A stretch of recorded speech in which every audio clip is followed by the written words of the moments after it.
चलिए फिलहाल सीधा रुख करेंगे राजस्थान विधानसभा की ओर, जहां सदन की कार्यवाही शुरू हो रही है। जोइला डायवर्जन निर्माण कार्य को रोकने के संबंध में श्री मदन दिलावर 1114 सदस्य की ओर से महाराणा प्रताप की जन्मस्थली पर किए गए अतिक्रमण से आम जन में व्याप्त आक्रोश के संबंध में रामनारायण जोशी 73 सदस्य की ओर से उदयपुर जिले के हिंदुस्तान जिंक को पानी दिए जाने से उत्पन्न स्थिति के संबंध में श्री अमृतलाल मीणा 8 सदस्य की ओर से उदयपुर संभाग में अतिवृष्टि से बर्बाद हुई फसलों का किसानों को मुआवजा दिलाने जाने के संबंध में श्री अमीर सिंह बायल 190 सदस्य की ओर से विधानसभा क्षेत्र सिवाना की क्षतिग्रस्त सड़कों का नवीनीकरण व ग्रामीण इलाकों में नई सड़कों का निर्माण किए जाने के संबंध में श्री जब्बर सिंह साकला 58 सदस्य की ओर से राज्य की ITI केंद्र आसीन के भवन निर्माण कार्य को अतिशीघ्र पूरा किए जाने के संबंध में श्री प्रताप सिंह 92 सदस्य की ओर से विधानसभा क्षेत्र छबड़ा की पंचायत समिति छबड़ा व छिपा बड़ौद की आम जनता को शुद्ध पेयजल उपलब्ध कराए जाने के संबंध में संजय शर्मा 172 सदस्य की ओर से अलवर शहर में बढ़ रहे अपराधों पर अंकुश लगाए जाने के संबंध में श्री अमीन खान 7 सदस्य की ओर से नर्मदा नहर व इंदिरा गांधी नहर से बाड़मेर की रामसर एवं गडरा रोड तहसील के गांवों को पेयजल उपलब्ध करवाने का कार्य शीघ्र पूर्ण किए जाने के संबंध में श्री अविनाश 11 सदस्य की ओर से विधानसभा क्षेत्र जेतारण में कम बारिश होने से किसानों की बर्बाद हुई फसलों का मुआवजा दिए जाने के संबंध में श्री वासुदेव देवनानी 159 सदस्य की ओर से अजमेर क्षेत्र में 24 घंटे पेयजल की आपूर्ति किए जाने के संबंध में नियमों की शिथिलता देते हुए आज सभी मान्य सदस्यों को बोलने का अवसर मिलेगा। मान्य सदस्यों से उनके द्वारा दी गई सूचना को पढ़ने की अनुमति होगी। श्री बिहारी लाल। माननीय अध्यक्ष जी, इस महत्वपूर्ण किसान हितैषी विषय पर बोलने का समय देने के लिए धन्यवाद। बीकानेर पूरे संभाग में अनावृष्टि की वजह से अकाल की बहुत बड़ी छाया किसानों पे है। 90 से 100% तक फसल का खराबा है। माननीय सभापति, माननीय अध्यक्ष जी, सरकार अकाल की घोषणा करे, सही क्रॉप कटिंग करके फसल बीमा क्लेम का और मुआवजे की घोषणा करे। अनावृष्टि की वजह से अकाल के हालात में पशुधन पे बहुत बड़ी मार है। अनुदानित पशु सेवा शिविरों की स्वीकृति भी हो, अनुदान चारा डिपो भी खुले, पशु आहार पर भी नगद अनुदान मिले। मनरेगा विधानसभा की तस्वीरें देखिए, सदन की कार्यवाही शुरू हो गई है और सदन में आज कार्यवाही का अंतिम दिन सत्र का रहेगा। सदन के पटल पर कई विधेयक, कई बिल सरकार रखने वाली है। अधिक अपडेट के साथ फिलहाल सहयोगी दिनेश कसाना इस वक्त मेरे साथ लाइव जुड़े हुए हैं। दिनेश, देखिए 15वीं विधानसभा के षष्ठम सत्र का अंतिम दिन है आज। सदन के पटल पर कई बिल सरकार रखेंगी।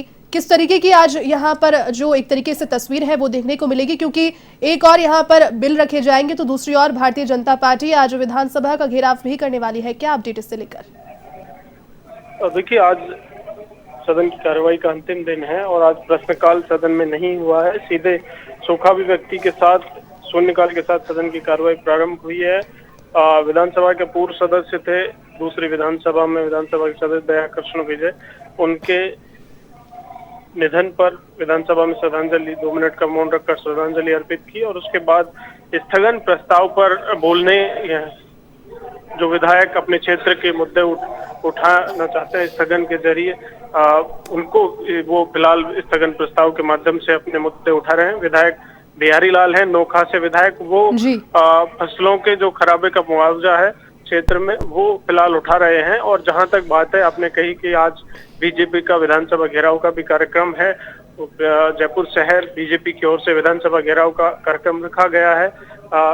पिछले दिनों में जिस तरह से विधानसभा में बीजेपी ने विपक्ष के रूप में मुद्दे उठाए, चाहे बिजली कटौती का मामला हो या बेरोजगारी का मामला हो या फसल खराबे से जो मुआवजा है उसका मामला हो, तो उसको लेकर आज आक्रामक रुख सदन में भी अपनाया और सदन के बाहर भी जिस तरह का आज विरोध प्रदर्शन बीजेपी की ओर से देखने को मिलेगा और सरकार को घेरने का प्रयास लगातार सदन में बीजेपी की ओर से किया गया। आज स्थगन के माध्यम से भी फिलहाल विधायक हैं वो सदन में अपनी मांग उठा रहे हैं, क्षेत्र की जो समस्याएं हैं उनको उठा रहे हैं। दिनेश, इसके अलावा अगर पूरे जो षष्ठम सत्र रहा विधानसभा, अगर इसकी पूरी तस्वीर को एक छोटे शब्दों में बयान किया जाए तो किस तरीके का पूरा सत्र रहा?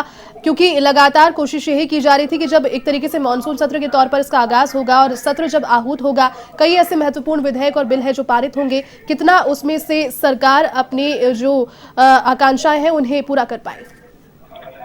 देखिए, सबसे महत्वपूर्ण इस सत्र में जो रहा सदन की कार्रवाई के दौरान अधिकांश विधायी कार्य इस दौरान हुए। सदन की कार्रवाई, चूंकि ये पिछला सत्र बजट सत्र था और सदन उसी की बैठकें फिर से शुरू की गई थी।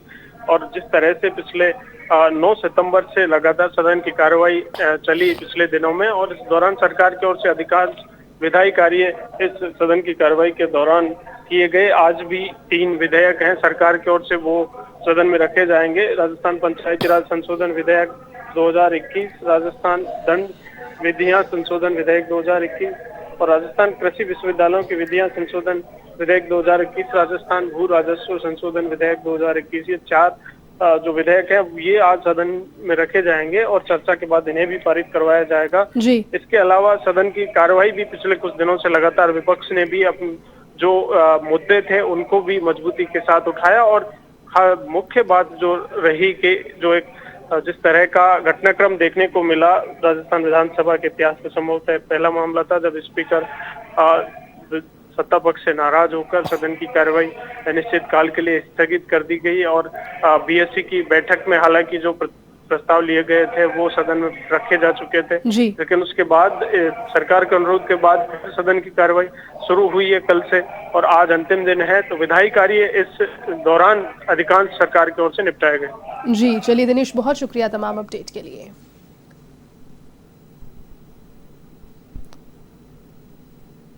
महोदय, नहरों में पानी नहीं होने के कारण से फसलें नष्ट हो गई।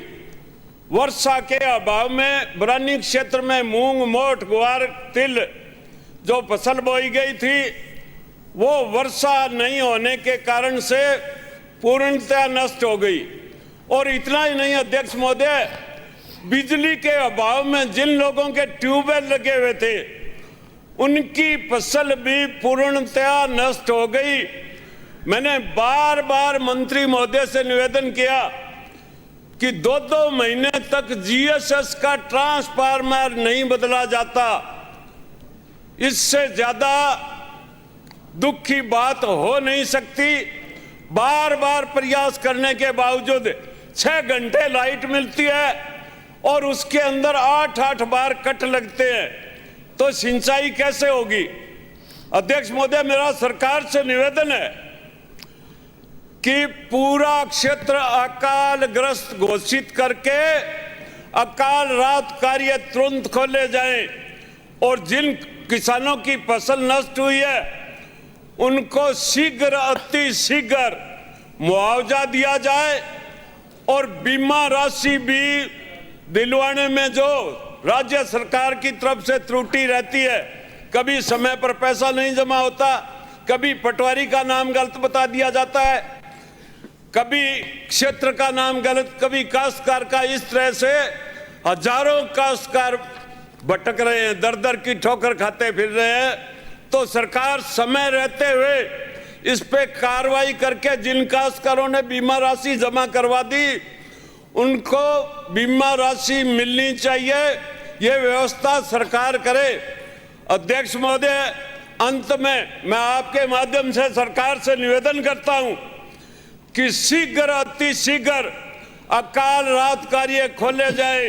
हालात बड़े विचित्र है, डेजर्ट क्षेत्र है मेरे विधानसभा क्षेत्र में आधे से ज्यादा, और नहरी क्षेत्र की हालत ये है अध्यक्ष महोदय, पशुओं की भी हालत बहुत बुरी दयनीय स्थिति है। तो सरकार समय रहते हुए व्यवस्था करे, अन्यथा परिणाम भुगतने के लिए तैयार रहे। जय हिंद। श्रीमती इंदिरा देवी 295, श्री नारायण बेनीवाल, श्री रामस्वरूप लांबा, श्रीमती कल्पना देवी। माननीय अध्यक्ष जी, आपने मुझे 295 पे बोलने का अवसर दिया, उसके लिए धन्यवाद। राज्य सरकार एवं केंद्र सरकार द्वारा महात्मा गांधी राष्ट्रीय रोजगार योजना के अंतर्गत चयनित श्रमिकों एवं अन्य काश्तकार श्रमिकों के लिए मजदूर कार्ड के साथ ही डायरियां भी बनवाई गई हैं, जिससे कि श्रमिकों की सरकारी योजना का त्वरित लाभ मिल सके।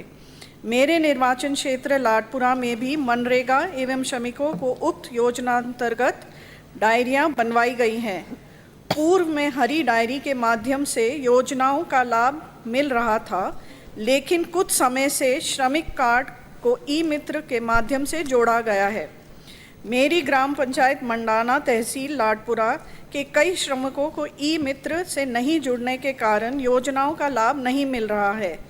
ऑनलाइन के कारण श्रमिकों का आधार डाटा मैच नहीं होने के कारण मजदूर कार्ड निरस्त हो रहे हैं और निरस्त होने के कारण नरेगा मजदूरों को मजदूरी के साथ साथ अन्य लाभ से भी वंचित होना पड़ रहा है। मजदूरों को मजदूरी का